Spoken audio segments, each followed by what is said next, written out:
Class 12 NCERT English Flamingo. Chapter 5 A Roadside Stand. By Robert Frost. About the poet. Robert Frost (1874–1963) is a highly acclaimed American poet of the 20th century. Robert Frost wrote about characters, people and landscapes. His poems are concerned with human tragedies and fears, his reaction to the complexities of life and his ultimate acceptance of his burdens.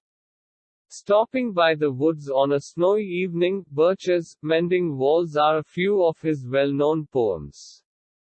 In the poem A Roadside Stand, Frost presents the lives of poor deprived people with pitiless clarity and with the deepest sympathy and humanity. Before you read, have you ever stopped at a roadside stand? What have you observed there? Now, let's start. The little old house was out with a little new shed in front at the edge of the road where the traffic sped, a roadside stand that too pathetically pled, it would not be fair to say for a dole of bread, but for some of the money, the cash, whose flow supports the flower of cities from sinking and withering faint. The polished traffic passed with a mind ahead, or if ever aside a moment, then out of sorts at having the landscape marred with the artless paint of signs that with N turned wrong and S turned wrong offered for sale wild berries in wooden quarts, or crook-necked golden squash with silver warts, or beauty rest in a beautiful mountain scene. You have the money, but if you want to be mean, why keep your money, this crossly, and go along.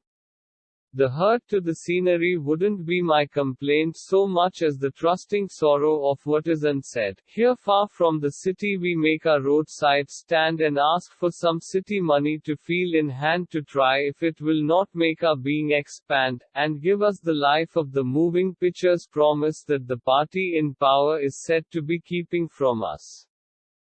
It is in the news that all these pitiful kin are to be bought out and mercifully gathered in to live in villages, next to the theater and the store, where they won't have to think for themselves anymore, while greedy good doers, beneficent beasts of prey, swarm over their lives enforcing benefits that are calculated to soothe them out of their wits, and by teaching them how to sleep they sleep all day, destroy their sleeping at night the ancient way.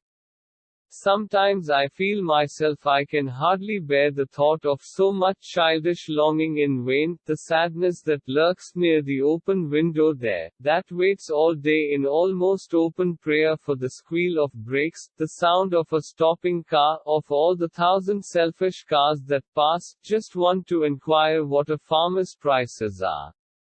And one did stop, but only to plow up grass in using the yard to back and turn around, and another to ask the way to where it was bound, and another to ask could they sell it a gallon of gas. They couldn't, this crossly, they had none, didn't it see?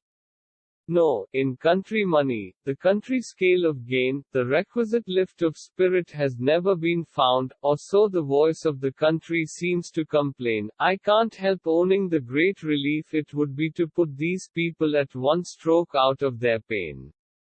And then next day as I come back into the sane, I wonder how I should like you to come to me and offer to put me gently out of my pain.